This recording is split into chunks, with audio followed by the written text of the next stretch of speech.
رزق کے سارے خزانے اللہ سبحانہ و تعالیٰ کے پاس ہیں، اور اللہ سبحانہ و تعالیٰ اپنی ساری مخلوق کو رزق دے رہا ہے اور ہر طرح کا رزق دے رہا ہے، اور پھر بھی اس کے خزانوں میں کمی نہیں واقع ہوتی. ایک حدیث قدسی میں آتا ہے، اللہ تعالیٰ فرماتے ہیں کہ اے تمام جن و انس، اولین و آخرین، اگر تم سب کے سب ایک چٹیل میدان میں، کھلے میدان میں اکٹھے ہو جاؤ اور پھر سب اپنی حاجات مجھ سے مانگو، اپنی ضروریات مجھ سے طلب کرو، اور میں تم سب کو وہ عطا کروں جو تمہیں چاہیے، تو بھی میرے خزانوں میں اتنی کمی بھی واقع نہیں ہوتی جتنی سوئی کو سمندر میں ڈالنے سے واقع ہوتی ہے. جہاں تک رزق کا تعلق ہے تو اس سلسلے میں یہ یاد رہے کہ رزق کا تنگ کرنا اور کشادہ کرنا یہ صرف اللہ سبحانہ وتعالیٰ کے ہاتھ میں ہے. وہ جس کو چاہتا ہے زیادہ دیتا ہے، جس کو چاہتا ہے کم دیتا ہے. قرآن مجید میں اللہ تعالیٰ فرماتے ہیں واللہ یرزق من یشاء بغیر حساب، اللہ جس کو چاہتا ہے بے حساب رزق عطا کرتا ہے. اور پھر اگر وہ کسی کو زیادہ نہیں دیتا، اس پر رزق تنگ کر دیتا ہے، تو بھی اس میں اس کی اپنی حکمت اور مصلحت کار فرما ہوتی ہے. بعض لوگوں کو رزق کی زیادتی نقصان دیتی ہے، اور بعض لوگوں کو رزق کی کمی فتنے اور مشکل میں ڈال دیتی ہے کہ ان کے ایمان جانے کا خطرہ ہوتا ہے. اسی طرح بعض کو رزق کی کشادگی اللہ کی یاد سے غافل کر دیتی ہے. یعنی انسان مختلف مزاج کے ہوتے ہیں، تو اللہ تعالیٰ چونکہ بندوں پر مہربان ہے، وہ جانتا ہے کہ کس بندے کے ساتھ اسے کیسا معاملہ کرنا ہے، کسے زیادہ دینا ہے اور کسے کم دینا ہے. اس لیے ہمارے معاملے میں اللہ تعالیٰ کا جو بھی فیصلہ ہو اسے بخوشی قبول کر لینا چاہیے، اور اس کے ساتھ ساتھ اس سے اچھی امید رکھنی چاہیے. رزق کے سلسلے میں یہ بات بھی یاد رہے کہ اگر کبھی رزق میں تنگی ہو رہی ہو تو ہو سکتا ہے کہ اس تنگی پر صبر کرنے کی وجہ سے انسان کے اتنے درجات بلند ہو جائیں کہ بہت بڑی بڑی نیکیاں بھی اس کے مقابلے میں ہیچ ہوں. پھر اسی طرح بعض اوقات انسان کے لیے ناشکری رزق کی تنگی کا ذریعہ بن جاتی ہے، تو اس سے بھی انسان کو پرہیز کرنا چاہیے. خواہ انسان کے پاس تھوڑا ہی ہو تو بھی اس پر اللہ تعالیٰ کا شکر ادا کرنا چاہیے، کیونکہ اللہ تعالیٰ کا وعدہ ہے لَإِن شَكَرْتُمْ لَأَزِيدَنَّكُمْ، اگر تم شکر ادا کرو گے تو میں تمہیں اور زیادہ عطا کروں گا. کیونکہ ہر انسان جس کے پاس جتنا بھی ہے وہ عموماً کمی کا رونا روتا رہتا ہے. اسی لیے ہمیں یہ سکھایا گیا ہے کہ رزق کے معاملے میں ہم یعنی دنیاوی معاملات میں اپنے سے نیچے والوں کو دیکھیں کہ ان کے پاس کیا ہے. تو انسان کے پاس جو کچھ بھی ہو، انسان اس پر راضی ہو سکتا ہے، مطمئن ہو سکتا ہے، خوش ہو سکتا ہے، اور اللہ تعالیٰ کا شکر گزار ہو سکتا ہے. اور یہ ہمیشہ یاد رکھے کہ اصل میں الرزاق تو اللہ تعالیٰ ہی ہے. اس لیے جب بھی رزق کے معاملے میں کسی بھی قسم کی کوئی مشکل ہو، اونچ نیچ ہو، تو فوراً اللہ تعالیٰ کی طرف انسان رجوع کرے اور اللہ تعالیٰ سے خوب خوب دعائیں کرے، کیونکہ وہ دعاؤں کا سننے والا ہے. لیکن بات یہ ہے کہ انسان جب اللہ سے مانگے تو پورے یقین کے ساتھ مانگے، امید رکھ کے مانگے، اور کسی بھی قسم کی مایوسی کا شکار نہ ہو، کیونکہ دعا ان تمام چیزوں میں فائدہ دیتی ہے جو نازل ہو چکی ہیں، اور ان میں بھی فائدہ دیتی ہے جو نازل نہیں ہوئی. یعنی وہ تمام مشکلات جو انسان پہ پڑ چکی ہیں یا آئندہ آنے والی ہیں، ان دونوں کے سلسلے میں دعا کرنا انسان کو فائدہ دیتا ہے. لیکن یہ یاد رہے کہ دعا کی قبولیت کے لیے انسان اپنی طرف سے بھرپور کوشش کرے، اور اس میں ایک کوشش یہ کہ جب اللہ سے مانگے تو پہلے اللہ سبحانہ وتعالیٰ کی تعریف کے کلمات کہے، تسبیحات پڑھے، اور پھر اس کے ساتھ ساتھ درود شریف پڑھے. کیونکہ نبی صلی اللہ علیہ وسلم نے فرمایا کوئی شخص اس طرح دعا نہ کرے کہ اے اللہ اگر تو چاہے تو مجھے روزی دے، بلکہ پختگی کے ساتھ سوال کرے، پورے عزم کے ساتھ سوال کرے، کیونکہ اللہ جو چاہتا ہے کرتا ہے اور اس پر کوئی جبر کرنے والا نہیں ہے. اور جب بندہ اللہ سے رزق مانگتا ہے تو اللہ تعالیٰ اس کو عطا کرتا ہے.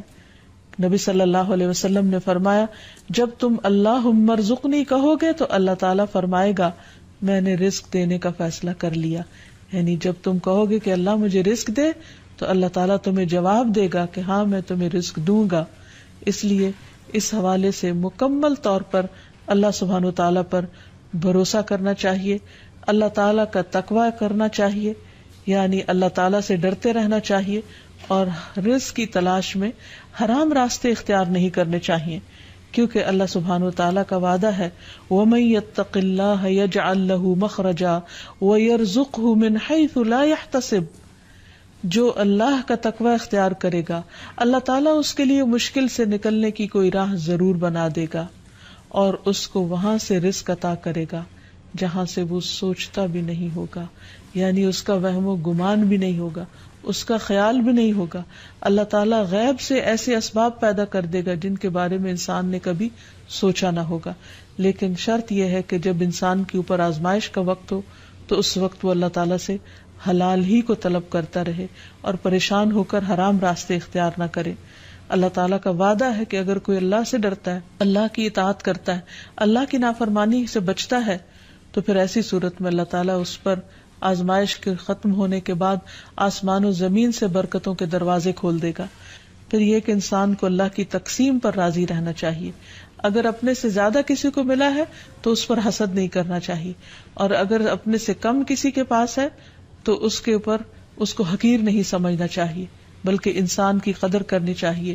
اور ہمیشہ یہ سوچنا چاہیے کہ اس کو مجھ سے زیادہ دینے والے کو بھی دینے والا رب ہے، مجھے بھی میرے رب نے ہی دیا ہے، اور جس کے پاس کم ہے اس کا بھی مالک وہی ہے۔ اور یہ بھی انسان یاد رکھے کہ انسان جب حرام سے بچتا ہے، غلط راستوں سے بچتا ہے، اللہ تعالیٰ کی فرما برداری کرتا رہتا ہے، اس کا شکر ادا کرتا رہتا ہے، تو اللہ تعالیٰ اس کو حلال طریقوں سے بھی رزق عطا کرتا ہے۔ حدیث میں آتا ہے کہ رزق کی تلاش میں میانہ روی اختیار کرو، یعنی بہت ڈیسپریٹ نہ ہو جاؤ، اللہ تعالیٰ ضرور دروازہ کھولے گا۔ کہیں ایسا نہ ہو کہ رزق کا مؤخر ہونا یعنی ڈیلے ہونا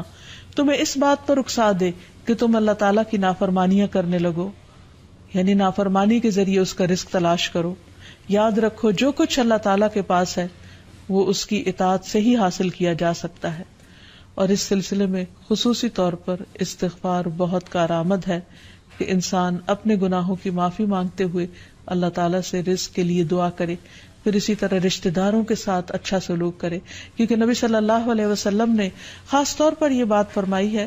کہ جو شخص یہ چاہتا ہے کہ اس کی عمر دراز ہو اور اس کے رزق میں وسعت ہو تو اسے چاہیے کہ وہ صلہ رحمی کرے، یعنی اپنے رشتہ داروں کے ساتھ اچھا سلوک کرے۔ پھر انسان ہمیشہ یہ یاد رکھے کہ مال دینے سے بڑھتا ہے، صدقہ خیرات مال میں اضافے کا ذریعہ بنتا ہے۔ پھر اسی طرح خرید و فروخت میں سچ بولنا مال میں برکت پیدا کر دیتا ہے، اور جھوٹ مال کی برکت کو اٹھا دیتا ہے۔ اور پھر خاص طور پر انسان رزق کے لیے دعائیں کرتا رہے، کیونکہ سارے خزانے تو اللہ کے پاس ہیں، وہ جب جس کو جتنا چاہے عطا کر سکتا ہے۔ اس کے لیے نبی صلی اللہ علیہ وسلم کی سکھائی ہوئی مسنون دعائیں بہت ہی بہترین ہیں۔ نبی صلی اللہ علیہ وسلم ہر روز صبح فجر کی نماز کے بعد یہ دعا پڑھتے تھے، اللہم انی اسألک علما نافعا ورزقا طیبا وعملا متقبلا، اے اللہ میں تجھ سے علم نافع، طیب رزق یعنی پاکیزہ رزق اور مقبول عمل کا سوال کرتا ہوں، یعنی ایسے عمل کی توفیق دے جو تیرے ہاں قبول ہو جائے، تجھے پسند آ جائے۔ اور اس کے ساتھ ساتھ انسان کو حرام سے بچنے کی دعا کرنی چاہیے۔ اس سلسلے میں آپ صلی اللہ علیہ وسلم نے جو دعا سکھائی وہ ہے اللہم اکفنی بحلالک عن حرامک واغننی بفضلک عمن سواک، اے اللہ اپنے حلال کے ذریعے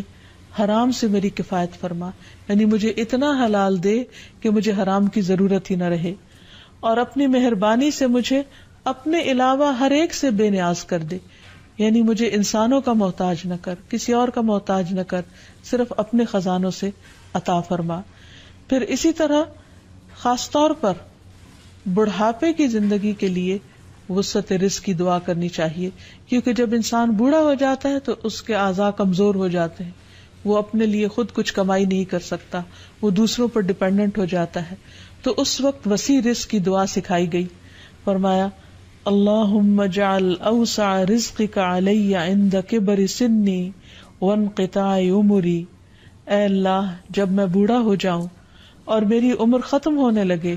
تو میرے رزق کو وسیع کر دے۔ اسی طرح اپنے لیے اور اپنی اولاد کے لیے وسیع رزق کی دعا کرنی چاہیے، جیسے ابراہیم علیہ السلام نے دعا کی تھی، ربنا انی اسکنت من ذریتی بواد غیر ذی زرع عند بیتک المحرم ربنا لیقیموا الصلاة فاجعل افئدة من الناس تهوی الیہم وارزقهم من الثمرات لعلهم یشکرون۔ اے ہمارے رب، بے شک میں نے اپنی کچھ اولاد کو اس وادی میں آباد کیا جو کسی کھیتی والی نہیں، تیری حرمت والے گھر کے پاس، اے ہمارے رب، تاکہ وہ نماز قائم کریں۔ سو کچھ لوگوں کے دل ایسے کر دے کہ ان کی طرف مائل رہیں، اور انہیں پھلوں سے رزق عطا کر تاکہ وہ شکر ادا کریں۔ اور آخر میں یہ بات یاد رہے کہ انسان کے رزق میں اکثر اس کے اپنے گناہ رکاوٹ بن جاتے ہیں، اس لیے جب انسان ان گناہوں سے توبہ کرتا ہے، استغفار کرتا ہے، تو اللہ تعالیٰ رزق کے دروازے کھول دیتے ہیں، جیسے اللہ تعالیٰ کا وعدہ ہے۔ قرآن مجید میں آتا ہے، نوح علیہ السلام نے اپنی قوم سے کہا کہ اپنے رب سے معافی مانگ لو، بلا شبہ وہ بڑا معاف کرنے والا ہے، وہ تم پر آسمان سے خوب بارشیں برسائے گا اور تمہاری مال اور اولاد سے مدد کرے گا، تمہارے لیے باغ پیدا کرے گا اور نہریں جاری کرے گا۔ تو اس سے یہ پتہ چلتا ہے کہ دنیا میں جتنی بھی راحتیں اور رزق کی قسمیں ہیں، ان سب کی کنجی استغفار ہے۔ تو اس لیے انسان کثرت سے اپنے گناہوں پر توبہ کرتا رہے۔ حقیقت یہ کہ اللہ کا کلام سچا ہے، اور ہمیں اس پر ایمان لا کر پورے یقین کے ساتھ، وثوق کے ساتھ دعا مانگنی چاہیے کہ ہم انشاءاللہ استغفار کریں گے تو آسمان سے اور زمین سے رزق اگلنے لگے گا، ابلنے لگے گا۔ اللہ تعالیٰ ہمیں اپنی رحمتوں سے نوازے۔ اور استغفار کے لیے سمپل، اے اللہ مجھے بخش دے، اے اللہ مجھے معاف کر دے، اے اللہ میرے اگلے پچھلے سارے گناہوں کو معاف کر دے، اللہم اغفر لی، استغفر اللہ ربی من کل ذنب واتوب الیہ۔